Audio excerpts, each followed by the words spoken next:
This video is brought to you by Dr. Kristen R. Bromley's Guitar Method Book Series and Online Music Academy.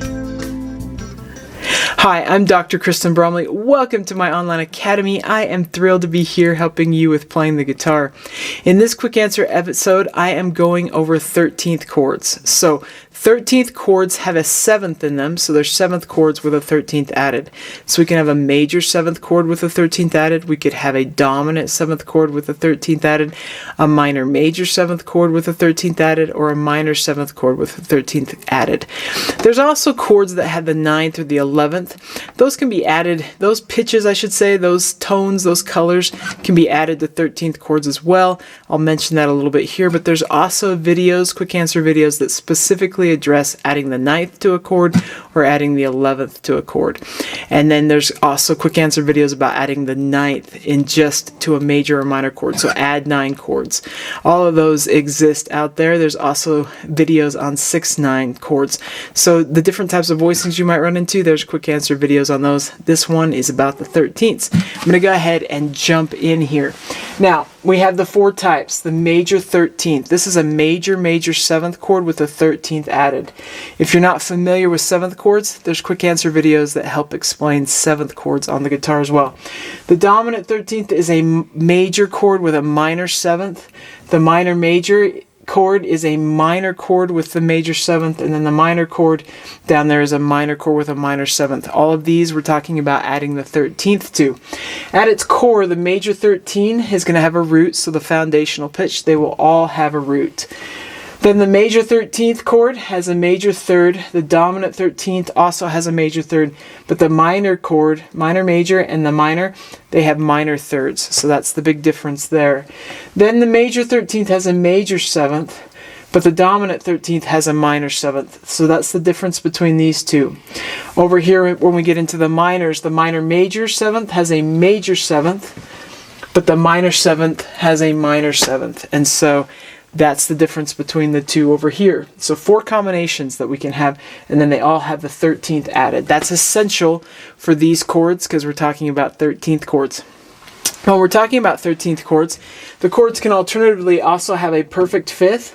Any of these 4 chords could have a perfect 5th, though usually when we're adding a 13th to the chord, it's on the same string as the 5th, so we can't usually fit the 5th in, but sometimes we can, usually not. The major 9th is also a possibility. We can have that one in the chord, and that's the case for all of them. And then we can have an 11th. For the major chords, so the major 13 and the dominant 13, it needs to be a sharp 11 or an augmented 11. That's usually the case. And then for the minor chords, it's usually a perfect 11, so the perfect 4th up an octave for both of those. Okay, so those are our options. We're going to jump in here and look at the chord symbols. Want to make sure that you know how to distinguish between these because they're each different. With the major 13, we're going to see the roots, so like C, F sharp, or B flat. And then we're going to have that number 13 there. It's going to be at the end, but right in front of the 13th, we're going to have something telling us that it's a major 7th chord. So the 13 is replacing the number 7 in the chord symbol. Now, in jazz music especially, the chord symbols might just have the 7th, and then players will intuitively throw 9ths and 11ths and 13ths onto the chords. So we can add a 13th onto any of these when the chord symbol is written at the 7th level if we'd like to, especially in a jazz context. Of course, these chords also come into other styles. In those styles, though, we're usually going to see the chord symbol specifying that color.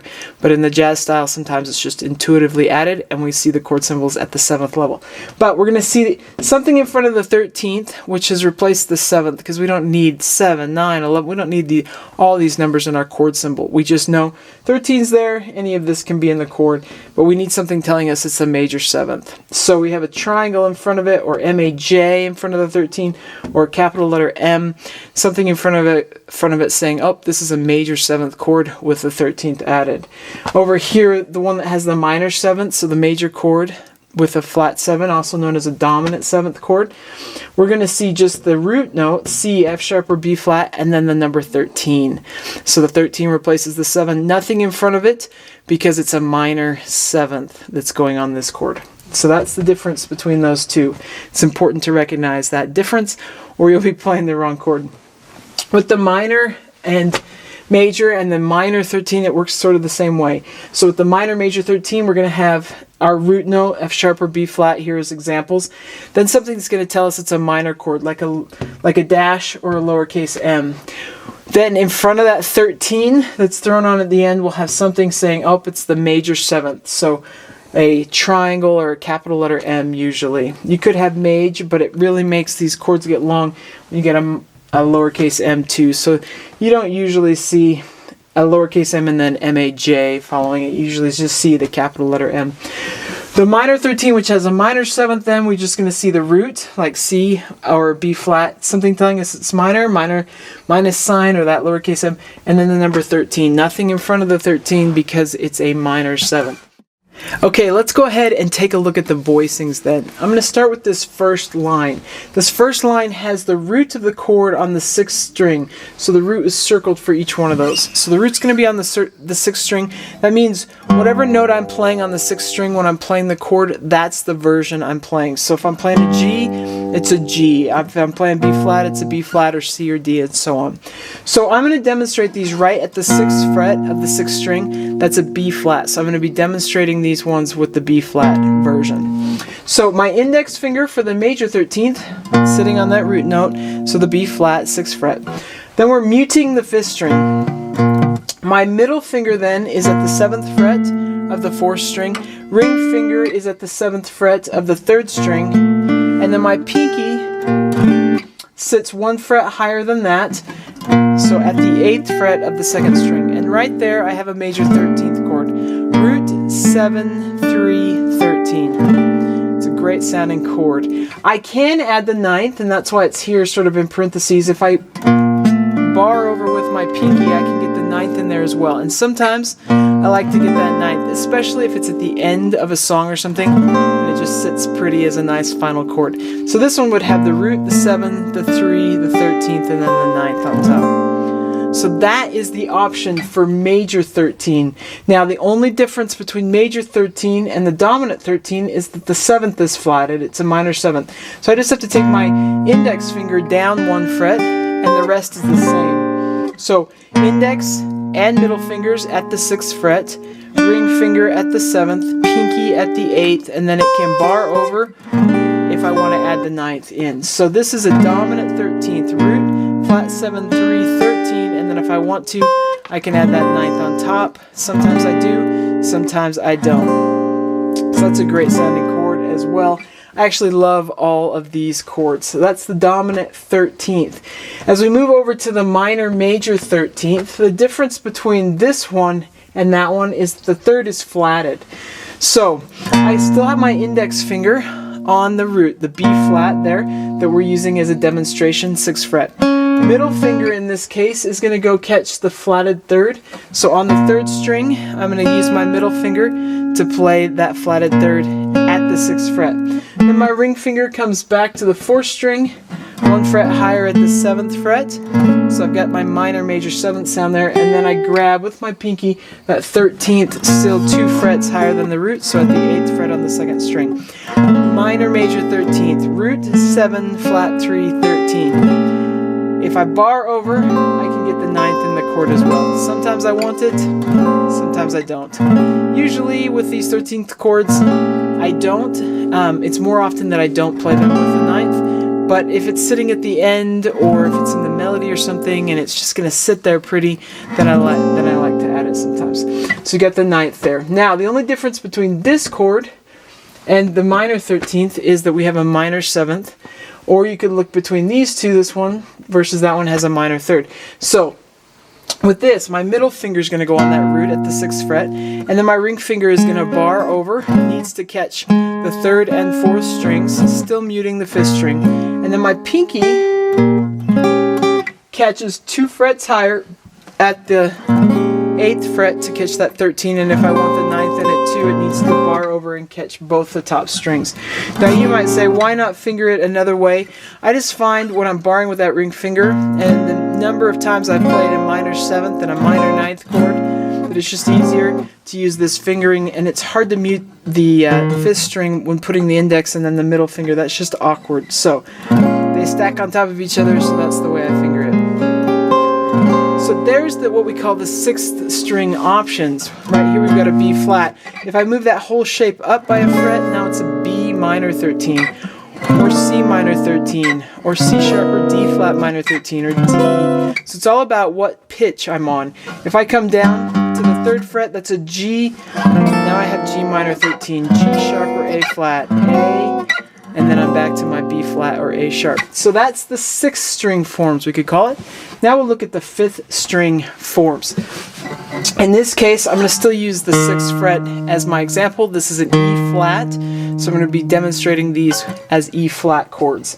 So, middle finger for the major 13 off the 5th string with the root on the 5th string.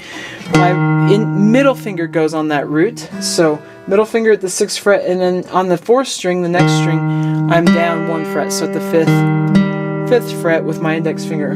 Then my ring finger is going to come over and catch 1 fret higher than the root on the 3rd string, and my pinky is going to reach up. We're going to mute the 2nd string, and I'm going to catch the 13th up on top. Root 3, 7, 13. That's how that's voiced. It's a nice sounding chord.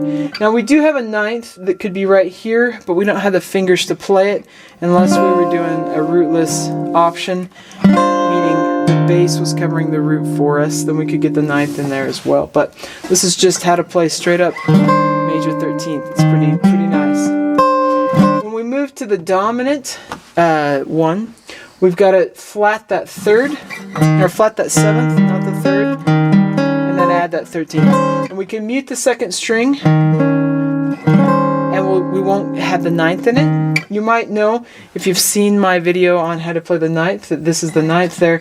I can barre over and then reach and have the 9th and 13th in my chord. And that's usually how I play this one. But if I want to mute that 9th, then I just go ahead and play that 2nd string deadened and have the 9th not be in it. Or lay my ring finger down and let it mute that. So root 3, flat 7, 9, 13. That's how that works.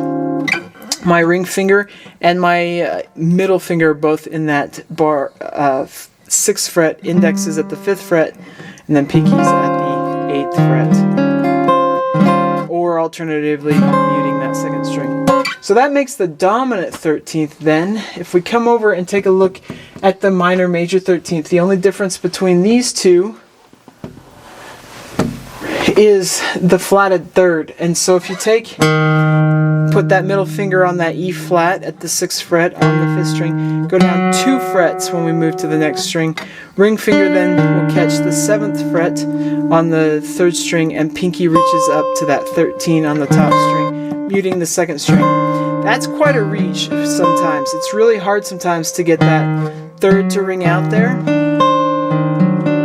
though it sounds great. So alternatively, we can mute that 4th string and instead put the 3rd up here in an octave. So I can go index, mute the 4th string, and then I put middle and ring, and then pinky. And that works. That's a nice major 13th as well. This one goes root, 7, minor 3rd, and then 13th. So the in parentheses up here shows you how to do that. Boom, boom, boom, and boom. Alternatively, with the other one, we would mute that string there. So that's probably an easier way to play that major 13th. Minor major 13th. Don't want to confuse it here with this one. Okay, and then for the minor 13th, the only difference between this one and that one is that we would have a flatted 7th, and then instead of that 3rd we could have the 9th. So it really matches this one if you take a look at the dominant 13th versus the minor 13th, and we just flat the 3rd by 1 is the easiest way to say it. Middle finger at the 6th fret, index finger on the next string, the 4th string at the 4th fret, ring barring over on the 6th fret for strings 2 and 3, or we can mute the second string because that's the ninth that's being added. I'm going to mute it first, and then pinky will grab 2 frets higher than the root, so put the 8th fret on the top string. So here's a minor 13th root, flat 3, flat 7, 13, or I can add the 9th in by putting my index finger down. Root, flat 3, flat 7, 9, 13. And like I showed with this one, with these on the 5th string, it's all about where this pitch is at. So if I was playing a major 13th chord, let me go back and play that one. I'm playing E flat major 13 here because this note is an E flat. If I go up a fret, E13, F13, F sharp or G flat 13, G13, and so on and so forth. Or I could come down and do C, and I should be saying major 13 because I'm not playing the dominant version. So C major 13, C sharp or D flat, D, E flat, and so on. It's all about which shape we use and then where we've got that root note. So what note is being played? Right here, I'm playing a shape for a dominant 13th chord with my middle finger on a D. So the D 13 is what I'm doing there, and this one has the 9th in it, or I could take that 9th out. Okay, I hope that helps. I love these sounds. I play a lot of jazz music, and these chords get used in that music a lot. And then alternatively, sometimes these chords show up in other styles as well. When they show up in the other styles, we have a specified chord symbol, or a chord symbol that specifies that we need to play these types of chords. In jazz music, as I mentioned at the beginning of this lesson, you might just see the chord symbol at the 7th level. So a major 7th, or a dominant 7th, or a minor 7th, or a minor major 7th, a chord symbol telling us to play that chord, and we might just choose intuitively to throw the 13th on there, or the 9th and the 13th, or just the 9th, or just the 11th or sharp 11th. So 9ths, 11ths, and 13ths are considered color tones added on top of 7th chords. And then, of course, in pop music, a lot of times we will run into add 9 chords, which is another type. If you need help with any of those types, you can check out my quick answer videos on how to play those. Hope that helps. Hope you're having so much fun playing the guitar. I sure do enjoy it. Take care. We'll see you again. If you found this video helpful, please hit the like button and subscribe to the channel. For more in-depth lessons and to progress through a free guitar course, check out my Guitar 101 series on YouTube and my guitar method books, which all come with access to hours of in-depth video lessons. You can find more information about me and my products at KristenBromley.com. Take care.